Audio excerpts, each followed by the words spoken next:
Here's something engaging and dynamic for your video. Opening hook, your morning coffee. Is it really your choice? Or did a billion-dollar corporation program your brain to crave it? You wake up, bleary-eyed, and suddenly, boom, Starbucks is the only thing on your mind. But is it just great coffee? Is there something deeper at play? Because here's the wild truth. Starbucks doesn't just sell coffee. It sells addiction, scientifically engineered, main content. Let's break it down. Ever wonder why Starbucks drinks taste so much better than your homemade coffee? It's not magic, it's a formula. First, sugar and fat overload. That delicious caramel macchiato, it packs more sugar than a can of soda. And your brain, it loves sugar.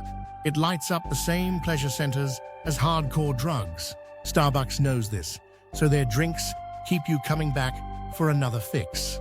Then, there's caffeine manipulation. Starbucks coffee is stronger than most, sometimes twice the caffeine of a home brew. More caffeine will bigger withdrawal symptoms. Skip a day and suddenly, boom, headaches, fatigue, irritability. You're back in line before you even realize what happened. And let's talk about the ritual, the sounds, the smells, the green mermaid logo. Starbucks doesn't just sell drinks, it sells a lifestyle, a dopamine-infused routine that your brain associates with comfort, status, and productivity. That's neuromarketing at its finest. And just when you think you've had enough, they drop the limited edition drinks. Pumpkin spice latte, sugar cookie cold brew, exclusive, seasonal, gone too soon. You panic, better get one now before it's too late. Congratulations, you've been hacked. Closing statement. So, is Starbucks addictive by design? The sugar, the caffeine, the branding, the FOMO? You tell me. But next time you find yourself in line, craving that $7 latte, ask yourself, is this really my choice? Join me as I dive into the world of Starbucks and put their drinks to the test to see if they're really designed to keep us coming back for more. Starbucks is a global phenomenon with over 30,000 locations in more than 75 countries. It's hard to find a city or town without a Starbucks on every corner, and its influence on coffee culture is undeniable. But have you ever stopped to think about why we're so drawn to this brand? And whether our daily coffee habits might be more than just a casual obsession? Caffeine addiction is a growing concern, and coffee culture, particularly Starbucks, may be contributing to this issue in a big way. Caffeine is a stimulant that can activate the brain's reward system, releasing feel-good chemicals like dopamine, making us feel more alert and focused. But when we consume it regularly, our brains can adapt, leading to tolerance and even dependence. With the average American consuming around 200 milligrams of caffeine per day, it's no wonder we're seeing a rise in caffeine-related health problems. And as the largest coffee chain in the world, Starbucks is at the forefront of this trend.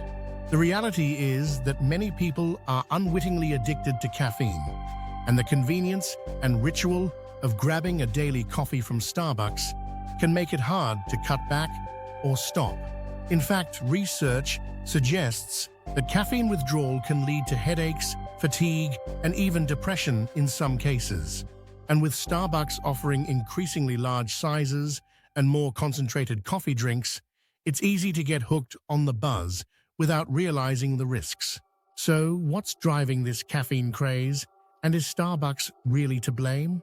As we delve deeper into the world of coffee and caffeine, it's worth exploring the psychological and physiological effects of this powerful stimulant. Caffeine can enhance our mood, energy, and mental performance, but it can also disrupt our sleep patterns, increase anxiety and jitteriness, and even lead to addiction. And yet, despite these risks, we can't get enough of it. So what's behind our caffeine obsession, and how does Starbucks tap into this psychology to keep us coming back for more? One key strategy used by Starbucks is to create an experience rather than just serving a product. From the cozy atmosphere of their stores to the ritual of collecting rewards points, Starbucks has mastered the art of making coffee a sensory experience. And with their clever marketing tactics like limited time offers and loyalty programs, they're able to keep us engaged and wanting more. But is this simply good business? Or are they exploiting our psychological vulnerabilities to get us hooked? In fact, research suggests that the brain's reward system is closely linked to the formation of habits, and Starbucks has cleverly tapped into this mechanism to keep us coming back.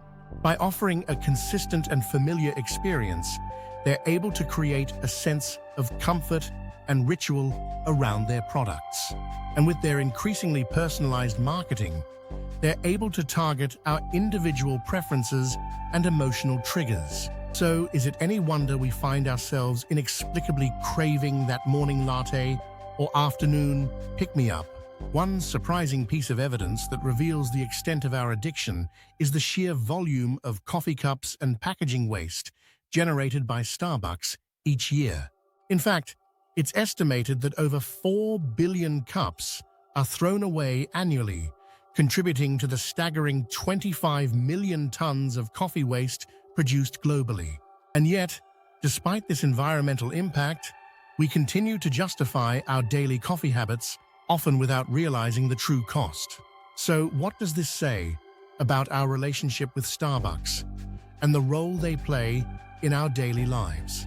In another surprising twist, it's been revealed that Starbucks actively manipulates their drinks to keep us coming back. By carefully tailoring their recipes to contain just the right amount of caffeine, sugar, and cream, they're able to create a euphoric high that leaves us craving more. And with their clever use of psychological pricing, they're able to make us feel like we're getting a good deal, even when we're splurging on expensive drinks. So, are we unwitting pawns in a game of psychological manipulation? Or are we simply willing participants in the Starbucks addiction cycle? In conclusion, the lines between enjoyment and addiction can be blurry, and it's up to each of us to recognize when our coffee habits might be getting out of control. While Starbucks certainly plays a significant role in our caffeine culture, it's ultimately our responsibility to be mindful of our own consumption and the impact it has on our health and the environment. Thanks for watching, and I'd love to hear your thoughts in the comments below. Have you ever found yourself addicted to Starbucks or coffee in general?